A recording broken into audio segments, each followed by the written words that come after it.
7 de la mañana, 16 minutos. Entramos en detalle porque hay una visita nacional de la Unidad Nacional de Gestión del Riesgo de Desastres, UNGRED. Insisto en que es nacional porque tenemos aquí al director Olmedo López.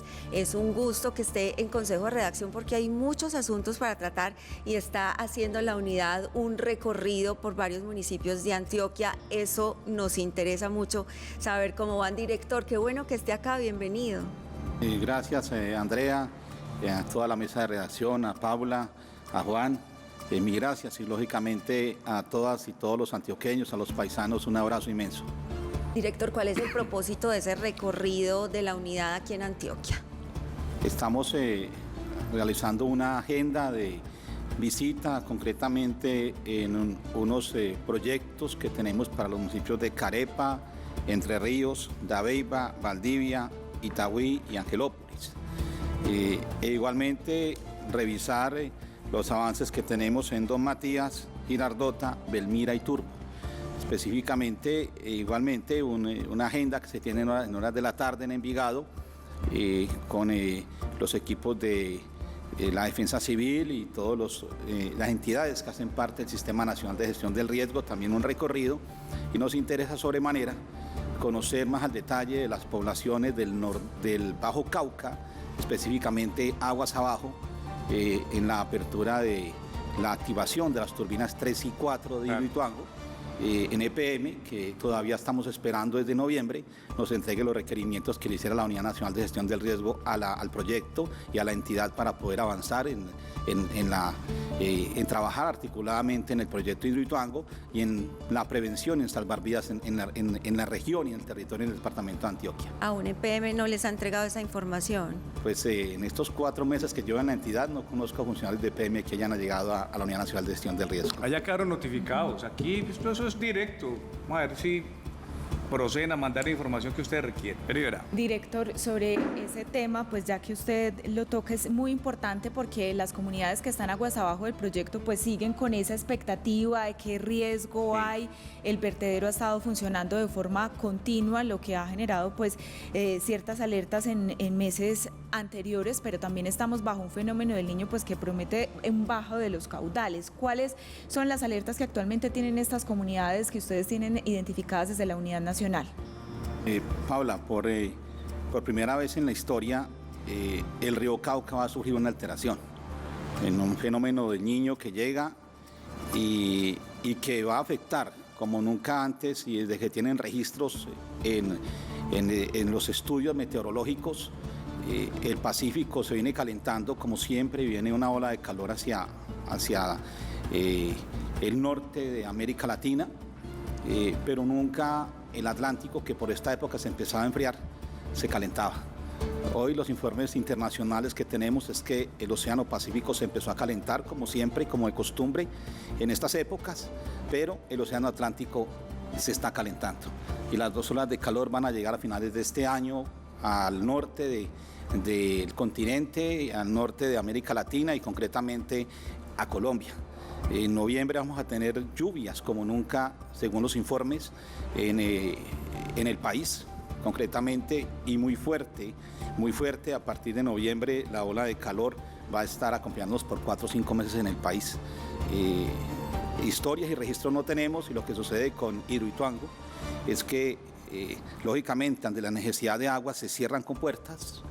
Al cerrar compuertas se colmata el río, a eso lo afecta los residuos que históricamente por más de 200 años le hemos arrojado desde el nordeste de Antioquia, la minería tradicional, la minería legal, la minería ilegal, que en otras épocas no se procesaba y no era como en estos momentos más tecnificada, y los residuos iban al río.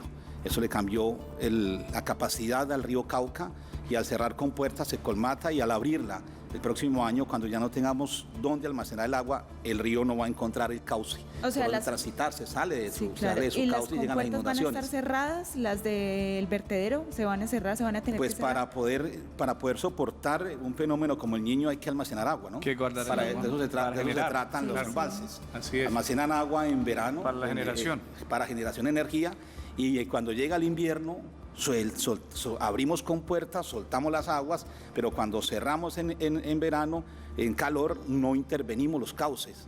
Los dejamos que se colmaten, que se sequen, y cuando soltamos, cuando ya hay exceso de agua, abrimos y el agua no tiene por dónde transitar y se sale de los ríos. En la historia del río Cauca esto no había sucedido, es la primera vez que vamos a cerrar compuertas, y seguramente el próximo año, cuando llegue una temporada prolongada de fenómeno de la Niña, hay que abrir compuertas porque el embalse y el vertedero no tiene hay que abrirlo necesariamente como se abren todas las represas, y eso genera con toda seguridad un riesgo para las comunidades aguas abajo porque llegan las inundaciones. Claro. Ese es el plan de manejo que le estamos pidiendo al proyecto, que aún no lo entregue. Que aún no lo entregue. Pero es grave que aún no se conozca. Es probable que lo tengan, pero sí queremos que lo socialicen, porque de eso depende también. El Sistema Nacional de Gestión del Riesgo, dependiendo de los estudios que nos entreguen, determinará si para la turbina 3 y 4 es necesario la evacuación de toda la comunidad que hace parte de aguas abajo del proyecto. Director, mire, qué pena, Juan. ¿Ese plan de manejo es específico también por el fenómeno del Niño o es por las turbinas? Concretamente corresponde al proyecto. Sí, todo proyecto de esta magnitud debe tener un plan de manejo. Cada etapa tiene un riesgo. Así es. Y están esperando ustedes que esos riesgos de la primera etapa, que se pone en funcionamiento de las 2 turbinas, pidieron información, no se la ha dado, y viene otro riesgo, que son las 2 turbinas que usted escuchó que arrancarían en noviembre, que generará también otro riesgo, ¿cierto? Es así, o sea, hoy tenemos, hace 2 años, el río Cauca inundó toda la Mojana. Claro. Más de 500.000 damnificados, aún hoy bajo el agua. Y no ha sido posible corregir los daños presentados económicos al territorio, los daños sociales, el desarraigo de las comunidades, y todo eso hace parte de los planes de manejo que tienen que tener unos megaproyectos de esta magnitud. Bueno, él es Olmedo López, para los que no sepan es antioqueño, es paisa, está en uno de los cargos más importantes del gobierno nacional. ¿Quién duda la importancia de la gestión del riesgo? Tiene que ver con la prevención, lo está hablando de un tema concreto que es el tema, tiene que ver con la adecuación de espacios, dotación. Es un hombre que tiene una chequera grande en el gobierno, todo mundo quisiera ser su amigo porque hay que dotar bomberos, hay que hacer obras, y él tiene esa especialidad. Hoy está en Antioquia haciendo entrega de esas obras, y me imagino que escuchando mucha gente que anda pidiendo de todo, bomberos, ambulancias, eso a usted le piden de todo, director, ¿cierto? Es un tema grande, porque no solamente en Antioquia, en todo el país las necesidades del riesgo son inminentes, y más las de la prevención, porque en prevención viene todo eso: capacitación, adecuación de espacios, dotación de lugares. Lo que yo le vengo diciendo, todo el mundo quiere ser su amigo porque realmente hay necesidades grandes en el tema del riesgo en Colombia. Pues precisamente hace 2 días hablaba con el señor presidente en el Consejo de Ministros y le mostraba la gráfica real que estamos terminando de construir. Creo que para este próximo consejo lo tenemos listo, esta semana se la envió al señor presidente. Las inversiones en Colombia de la Unión Nacional de Gestión del Riesgo han sido contrarias a las necesidades. El histórico nos muestra dónde se concentran los damnificados con el fenómeno del Niño y dónde se concentran los damnificados con el fenómeno de la Niña, dónde se inundan los territorios históricamente. Y es importante contarle al país que las inversiones realizadas en prevención y en atención y manejo del desastre se han concentrado en departamentos diferentes a los departamentos críticos. Increíble. Es increíble, pero es el país de la no planeación y es el país de los favores políticos. Y es el país del no escuchar a las comunidades, que es precisamente lo que nos encomienda el presidente Gustavo Petro. Él en su mandato me encomendó, y recuerdo la frase, y es: Olmedo, haga lo que el pueblo pida, que esta presidencia no es mía, esta es del pueblo, y haga que técnica y jurídicamente sea posible. Y entonces cuando uno se acerca a las comunidades es porque suceden hechos y porque hay evidencias y que vienen hechos inminentes. Ábrego, en norte de Santander, la avenida Torrencial llegó hasta el lago de Maracaibo hace 2 meses, ahorita en mayo. 0 muertos. Funcionó el programa de alertas tempranas. A 1 hora y media de Bogotá, el Naranjal, Quetame, no funcionó alertas tempranas. 29 muertos. En un recorrido de 100 metros. Y pegado a Bogotá. Y pegado a Bogotá, y en un recorrido de 6 metros, porque la distancia que había entre el Naranjal y el Río Negro son 100 metros.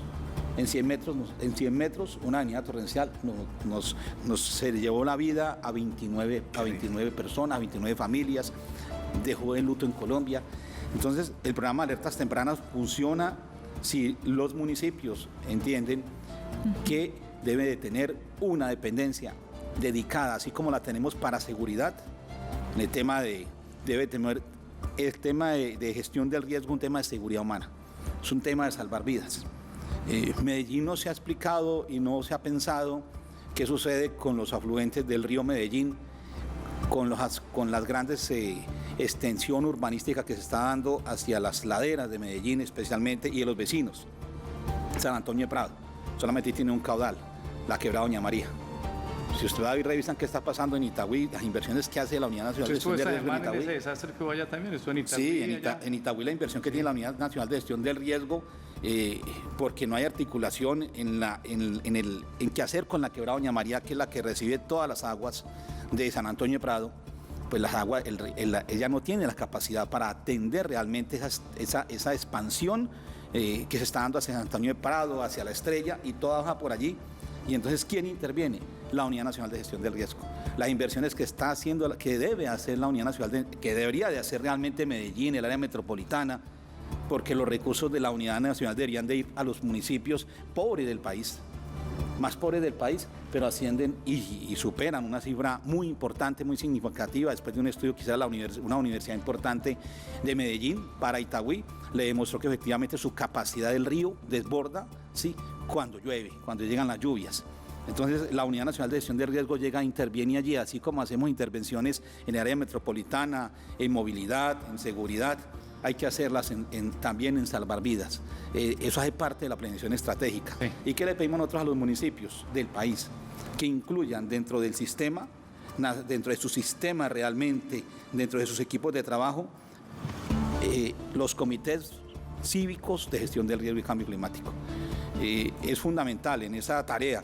Y desde la Unidad Nacional, la inversión de la unidad se va a concentrar en los recursos que llegan para el 2024, van a estar todos dirigidos realmente a los territorios donde se presentan y donde hemos tenido hechos repetitivos para salvar vidas, independientemente si esos territorios tienen o no tienen presencia en Bogotá en proyectos.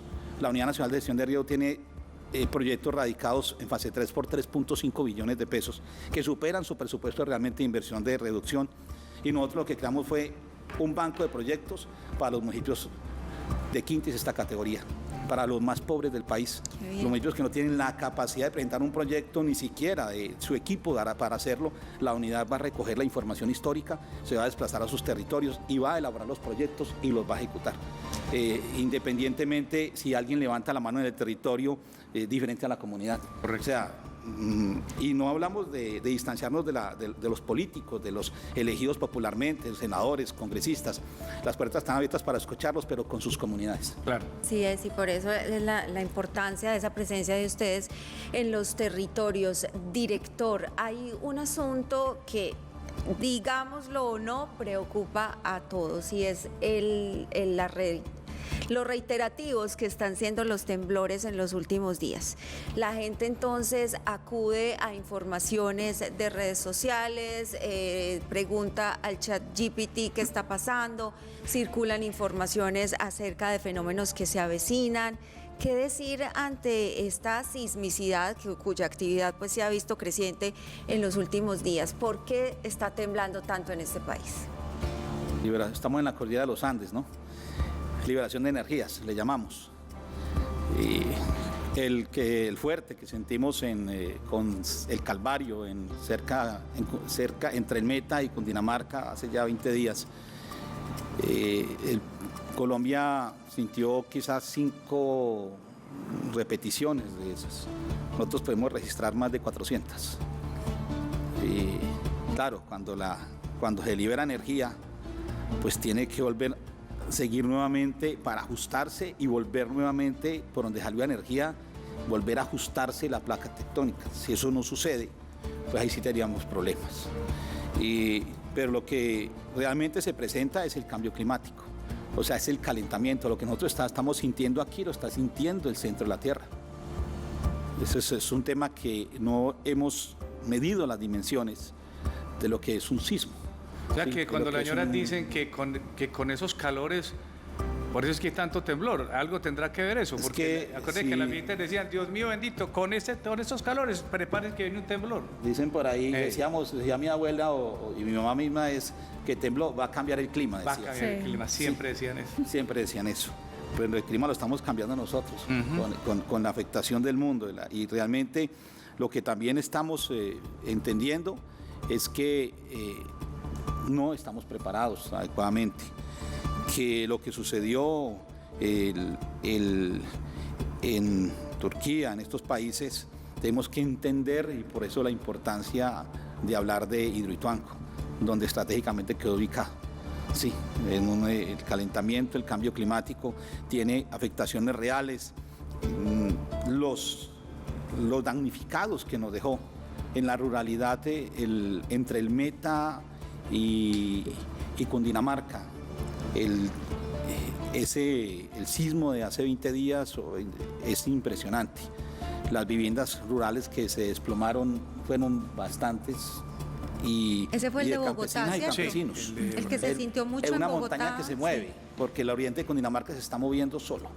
Esa cordillera sufrió afectaciones. Yo podría decir que si enviamos a hacer estudios, cuando construyeron la vía Villavicencio-Bogotá, no debieron haber utilizado dinamita en la base de la montaña, pero rompieron la montaña con dinamita, una montaña joven, una montaña que es arenosa, y si visitamos la parte alta de esas cordilleras, los ríos están colmatados y la montaña se está moviendo y se mueve hacia los ríos. Claro. Ese es un ejercicio importante que revisar dónde hacer las obras de infraestructura, cuándo hacerlas y cómo hacerlas. Ese es un ejercicio, y cómo responderle al país también de los damnificados. Yo ayer le contaba al país lo de la corrupción de Mocoa. Hay que reconocerlo. Estamos haciendo un trabajo intenso en la entidad por presentar programas de alertas tempranas, no solamente para los jóvenes, alertas tempranas también en la corrupción y dónde se hacen las inversiones. Encontrar que durante 5 años, 2017 a hoy, 909 damnificados de Mocoa no tienen sus viviendas. Hace 21 años sucedió lo de Bojayá. A las mujeres de Bojayá les prometieron reasentamiento hace 21 años. Y nada. Y nada. Sí. Entonces, y lo de más grave de Mocoa. Mocoa, a este director durante los 2 primeros meses le echaron cuento. Me fui para Mocoa, revisé. Siempre el lunar era la corporación autónoma, lo señalaban como la responsable. Me senté con la corporación autónoma, trabajamos intensamente. Y pues sencillamente el proyecto, desde que lo crearon y lo entregaron, no tiene licencia de construcción. O sea, las 909 familias de Mocoa nunca iban a tener viviendas, pero sí los 72.000 millones de pesos asignados para construir las viviendas de Mocoa, guardadas en un banco, disfrutando de los intereses y los recursos, y las comunidades sin dónde vivir, y el Estado colombiano pagándole a 909 familias un arriendo mensual que hoy asciende al 50% del valor del proyecto. 37.000 millones de pesos pagados en arriendo, un proyecto de 72.000 millones. Gastando en eso. Bueno, O sea, pues lastimoso, director, lastimosamente se nos acaba el tiempo. Importante su visita al departamento de Antioquia. Esperamos esos recorridos exitosos y por supuesto las recomendaciones que se han entregado aquí. Muchas gracias, y cuando esté en Antioquia pues también bienvenido para conocer cómo vienen avanzando las gestiones. Muchas gracias. Muchas gracias a ustedes y un saludo, un abrazo nuevamente a todos los paisanos, a todos los antioqueños. ¿Le va a director. quedar Gracias. tiempo de pasar por Jardín, su tierra? Voy a ir a Valparaíso y creo que a unos pueblitos del suroeste. Mañana tenemos entre Valparaíso entrega de unas viviendas.